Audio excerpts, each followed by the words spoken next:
Coming up on this episode of Outlook TV, Whistler Pride and Ski Festival Report. The Toronto Muddy York Rugby Football Club.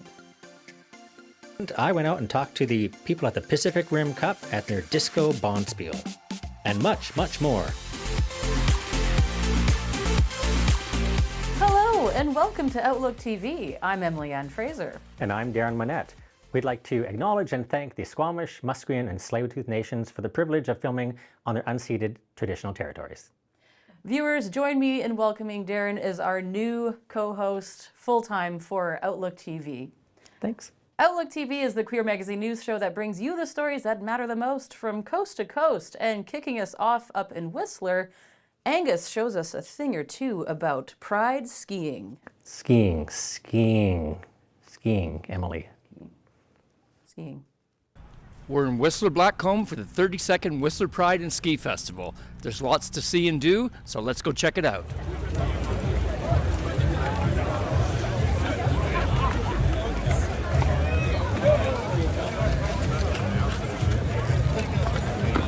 Some of the key signature events at Whistler Pride and Ski Week are the Ski Out and Parade, which are happening today, where they ski the rainbow flags down the mountain, join the crowd in the community plaza, and then take the parade through the village. They're coming down the hill as we speak.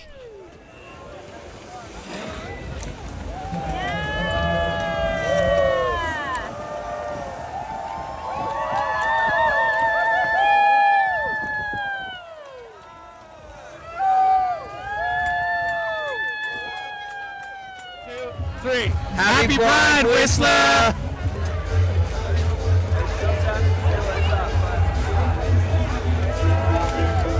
Happy Pride, Whistler!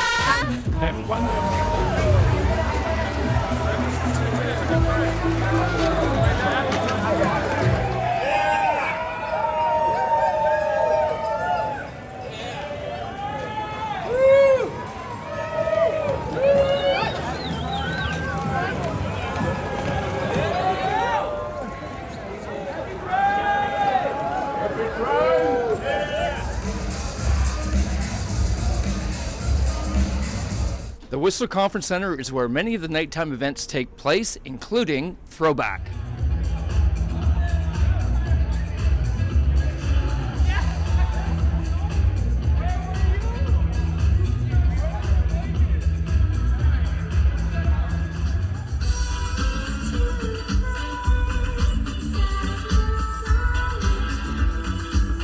Friday night is always ferocious at the Whistler Pride and Ski Festival.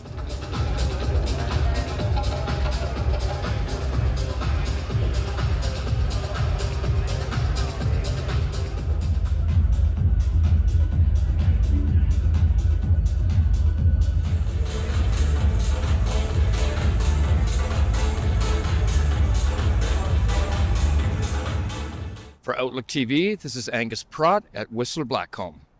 Okay, so we're going to talk to Andre way out in Toronto. He's with the Muddy York Football Club. Guys in shorts, kicking around a ball. Let's play Find the Finger. Hello everyone, Salut tout le monde. Muddy York Rugby Football Team welcomes players of all genders and skills. Let's dive into the story behind this incredible team. Rugby is honestly a fantastic game. It requires a lot of hand-eye coordination, a lot of teamwork.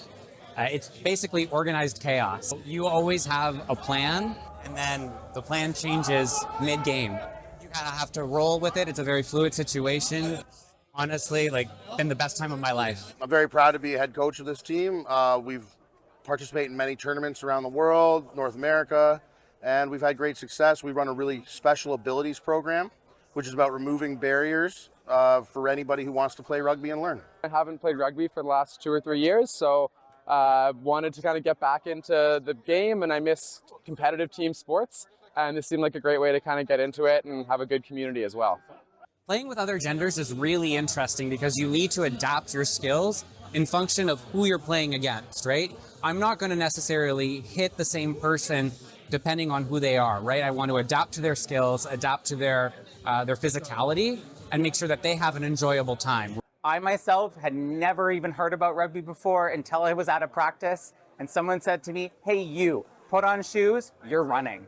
And then I picked up a ball, I threw it, and I fell in love with the game. Anyone who's never played rugby can join our team. I've been a player for 15 years. I took a break for 4 or 5 years during the pandemic. I joined Muddy York to meet people when I first came to Canada, and it changed my life.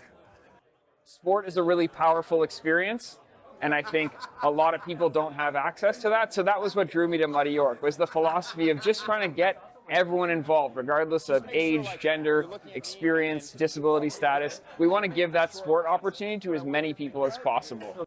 The things I want to try and capture is just the fun they're having, the camaraderie. They're just all having a really good time, and it's a beautiful park that we play in, and the weather's always nice, so it's just nice to hang out and take photos. So then when I moved to Toronto in 2020, I wanted to kind of find a community and be like friends with people and to get back into fitness and the social side of rugby. So Muddy York was the perfect opportunity for that. We gather outside of practices and games to get together as a team in social events as well as fundraising. So here at Pegasus, it is not just your regular Tuesday. We are playing bingo. We are raising money for the Muddy York's rugby team, where we are trying to get them sent overseas, get them new equipment, as well as just having a great time. After a recent breakup, I was just trying to rebuild my life, reset roots back in Toronto, and I've known a few of these guys for years. They're great guys. It's a great community, great sport, and I couldn't be happier here. Bingham Cup is the IGR's signature tournament. It happens every 2 years, and it basically rotates everywhere around the world. Last year, 2024, was held in Rome, Italy. The next edition will be in 2026, and it's going to be held in Brisbane, Australia. And the reason I joined Muddy York is because they're very welcoming and non-judgmental, and they also invest in me in building my rugby skills as well as my leadership within the team. Usually in January and February, we start our intramural league inside the dome. Then our true season starts in May and carries all the way throughout the summer, and those are going to be competitive and friendly matches with other clubs in the GTA. Every year, Muddy York participates in the Pride Parade. So we always ask our membership to come on out, support the club. We march in the parade, we have a banner.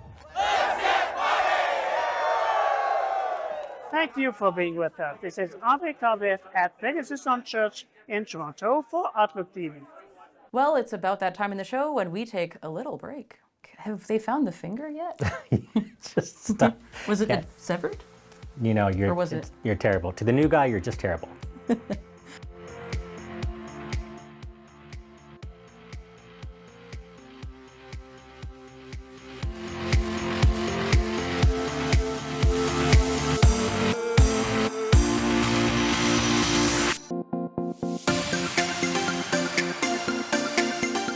Welcome back. Our next story, T shows us the latest candidates for the Dogwood Monarchist Society. Right, so don't forget to vote on March 8th at the Fountainhead from noon till 6 p.m. We are at the Intro to Candidates show for the Dogwood Monarchist Society, the Imperial Court in Vancouver. Tonight, we are finding out who the candidates will be for Emperor and Empress, or Emprex, who will take on the reins for 1 full year of community service and fundraising. We have two candidates for Empress, 1 candidate for Emprex, and a candidate for Emperor. Going into my 3rd year as Dean of the College of Monarchs with the DMS. Basically, I guide and mentor and make sure that what needs to happen is happening, and then and just advise. So honored and privileged to campaign alongside them, and I'm excited to work with them. I'm involved with the court system since I was 16 years old, actually. I started in Surrey, BC with their youth court, and I continued all the way through until now. So it's been a long time in the making, for sure. With us to reign with everyone on the same basis. I want to treat everyone with respect and integrity and loyalty, and offer all of myself to them to be the best emperor to my empress or emprex that I can be.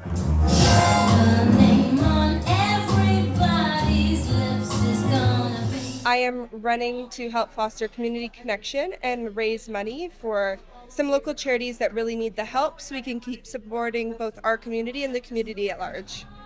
I fully recognize that as myself as I appear outside of drag, as well as my current platform within drag, that I don't have the capability to reach as many people and raise as much money as I would like to for what will hopefully be my chosen charities. So working with an organization and within the court system through the DMS and the greater ICS, I will hopefully have a platform to be able to do more good than I would have been able to do just as a singular person.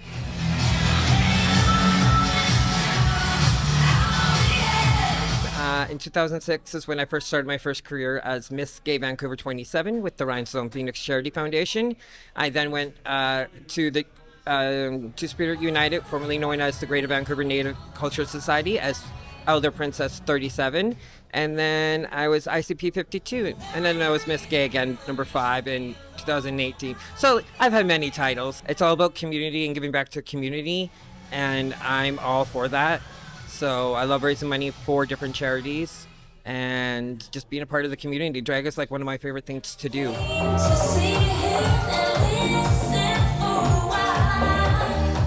I was Miss Gay Vancouver in 30 in 2010, and it takes my time to find myself, to raise up, and now I feel that I'm ready to be the Empress of Vancouver. If I didn't get the crown, be honest, I will feel sad. But again, there's always a winner and there's always a loser in every situation in the game we play. But at the end, I'm happy for them or her. So we'll see. Good luck to all the candidates. We will see you at Coronation to find out who the new monarchs will be for Reign 53. My name is T for Outlook TV. From hustling to recovery, Angus catches up with Jeremy Cross and his new book. Yes, it's entitled Finding My Lost Life. Check it out. We're at the book launch for Finding My Lost Life at Indigo in Langley, British Columbia, to meet the author to find out what it's all about. Let's go meet Jeremy Cross. My addiction story starts when I moved downtown to my first partner, the first person in the book that I talk about. I moved for a relationship. We lived together in Vancouver. I've always wanted to move from from Langley to Vancouver. I always wanted to live in the city. It was always a dream of mine, and falling in love. It was my first love. I supported him in AA. I thought he just had an alcohol addiction. A year and a half into our relationship, he relapsed on crystal meth, which was detrimental for our relationship. At that time, given the circumstances of our relationship, because he wanted an open relationship, which destroyed my self-worth. So given this timing of when he relapsed, I would have done anything at the time to capture his attention or to be with him. So when he said, let's do it together, I ended up doing crystal meth with him. And from there, my life unraveled. We both lost our jobs. We started escorting and selling our bodies for money, and that was the decline. I decided on that title because while I was in addiction for the 7 years, I felt like I was forever trying to find my life. I never thought I would get my life back. I was in a continued cycle. I felt like I was in a life that wasn't even mine, and I couldn't even fathom how I got here, and felt like I was forever searching for it again. The fall to addiction and rise to recovery, I wanted to do my memoir on a chronological order of what happened from fall to rise. I thought it was important to put the rise part and show about how I brought sobriety and recovery for other addicts that are in need. There's different controversy on whether or not addiction is a disease. In my opinion, it is a disease as far as it doesn't discriminate based on your sex, your religion, your gender, your sexuality. I come from a loving family, lots of love. I don't have there was never addiction in my family, so it just goes to show it could happen to anyone. You're one circumstance away from making a bad decision or turning to drugs as a destructive outlet to deal with your trauma. I had 3 different relationships during my addiction. The first one was just crystal meth, and it got me into escorting and the sex trade. Our relationship unraveled, which then I had to go into the sex trade alone. I was quite successful, actually. I was actually almost had an addiction with the meeting different clients, the different stories. Like I was addicted to hearing their stories. There was politicians and doctors and businessmen high up in society that were hiring me for my time and doing drugs with me. They told me about their marriages. It was mind-blowing for me. The second person that came into my life, he was a notorious fraudster. He stole my identity for a year and a half. He opened my eyes to what gaslighting was, the highest form of manipulation. You know, he used and abused, he mastercraftedly got me into his web. So he overdosed me on fentanyl. He put it in a crystal meth shot, and I woke up in the emergency room the next day. And since then, I was down sick, and that got me on fentanyl. And as soon as fentanyl came into my life, I was a slave to it. I couldn't pay for rent, and that led me to being on the streets as homeless. I couldn't pay for rent. Hopefully my book can be, you know, for people that end up going down that path, some education and just to be aware. I hope to be that tangible proof for other people that no matter how far gone you down the rabbit hole you are, there's a way out. If you have a will, there's a way. For Outlook TV, this is Angus Pratt at Indigo in Langley, British Columbia.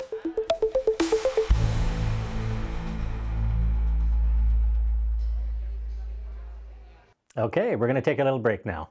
So, Darren, you come here often? I hope so, as long as you'll have me. Yeah, I mean, you're on thin ice. You are on a green screen of vulnerability. She scares me. She scares me. Hi, my name is Mark Beans, Czar 1, King Father of all Florida for life, and you're watching Outlook TV.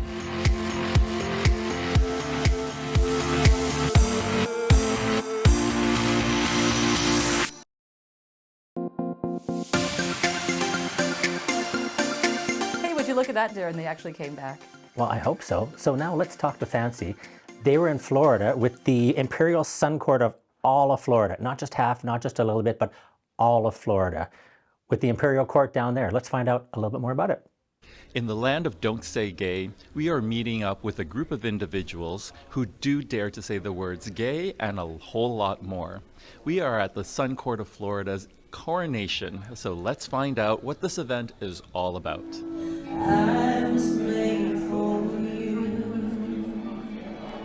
We started our court in 2017.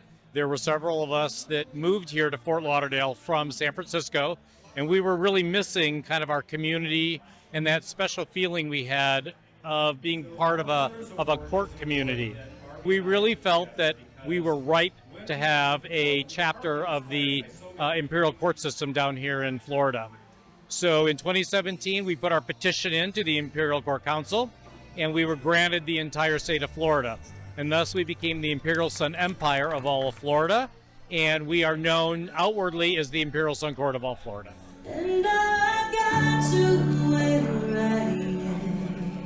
We're going to be doing our step down. We already gave our money out to our charities. We'll be seeing 3 candidates tomorrow running for Emperor and Empress. We want to push every year to do better, be stronger. Florida is a fairly new court, and we want to make it strong. It's a beautiful place.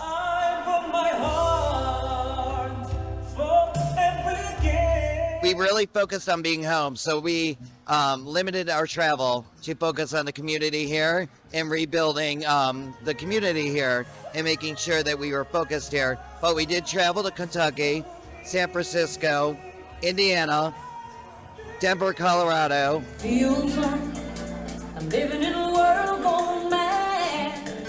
I believe in a strong community, and I think I'm a great candidate to bring new ventures into our community and to our court. I had a good conversation with the board, and they really encouraged me to reach for the stars.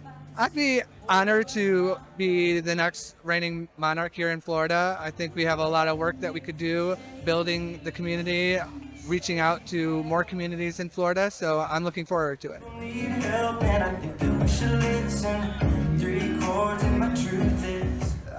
Charity's been a very important part of my life for many, many years, and I really enjoy what the work that the court does and just the fun that we're able to have, the community we're able to build. A few charities in mind. Ruth Ministries is one of them, which supports homeless. Transpire, which that help trans and all of the LGBTQ with substance abuse. We are also looking at Safe Schools, which supports high school age students as they're coming out, and Pink Nail Society, which focuses on prostate health.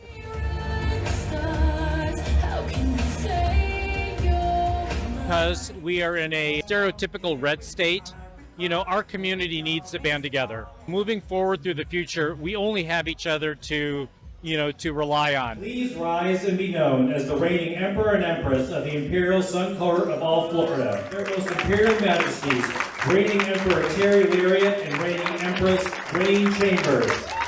From Fort Lauderdale, Florida, my name is Empress Sister Fancy Pants for Outlook TV.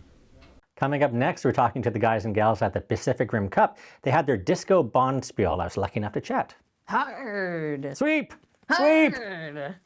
Hi everybody, it's Darren here for Outlook TV. I'm here at the Vancouver Curling Club, and the Pacific Rim group is having their bonspiel. So we're going to talk to a couple of people, find out why throwing rocks is a good thing. Come on!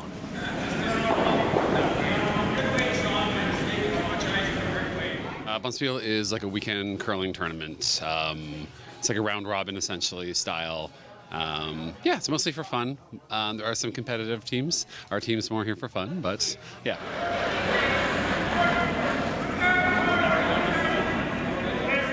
So there's teams from out of town, mostly Vancouver, but there's teams from Calgary, Saskatoon, San Francisco. So it's great to see so many people coming to Vancouver for this event.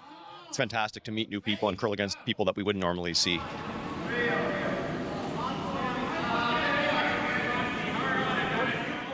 Prairies, where curling was what my family did. No, say no more. Anyways. There you go. So when I first moved here, my partner at the time got me into it, and I've stayed for 21 years. Disco is a celebration of some of the pivotal points, I guess, in our history, and it's a celebration of what we've overcome, and we're here to get past that and be together.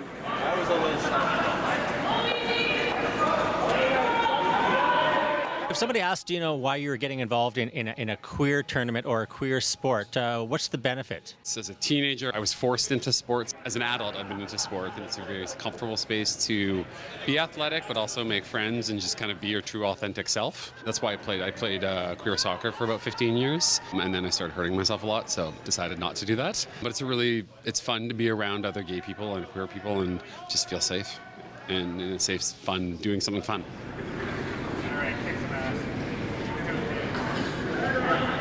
Is curling harder than I think? Yes, because of the strategy and the skill involved. I'm used to playing sports like tennis, soccer, skiing, where you can just go for it. You can't do that in curling, so I really enjoy the strategy behind it and the finesse that you need. I'm better at individual sports, but it's good to be on a team and really have to communicate a lot with your team. And on my team, I play third, which is basically vice skip. So when the skip is throwing the rock, I'm the skip. Today I'm playing second because two guys on my team are skips.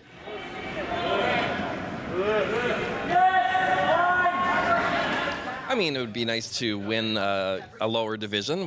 We're not in the upper divisions, but it's mostly just about having fun and meeting new people. Super friendly, super welcoming. I think I've met all of my good friends through gay sports leagues, and so it's a great group, and there's a sense of camaraderie, and I'd encourage anyone who wants to come out. It's super welcoming. Come out. You'll have a great time. Join as a spare, and no matter what your experience level is, you can just tell everyone, and you'll be put in a position accordingly. This way, just go. So that's it, everybody. It's Canada's second favorite sport on a sheet of ice here at the Vancouver Curling Club. Find out the information. Maybe you can come down and join us. I'm Darren for Outlook TV. Well, that's all the time we have left for this episode of Outlook TV, but as always, we will be back. So check us out on all social media, and if you'd like, come and volunteer with us. Thank you so much for joining us. I'm Emily Ann Fraser. And I'm Darren Monette. Stay fabulous, Canada. Canada.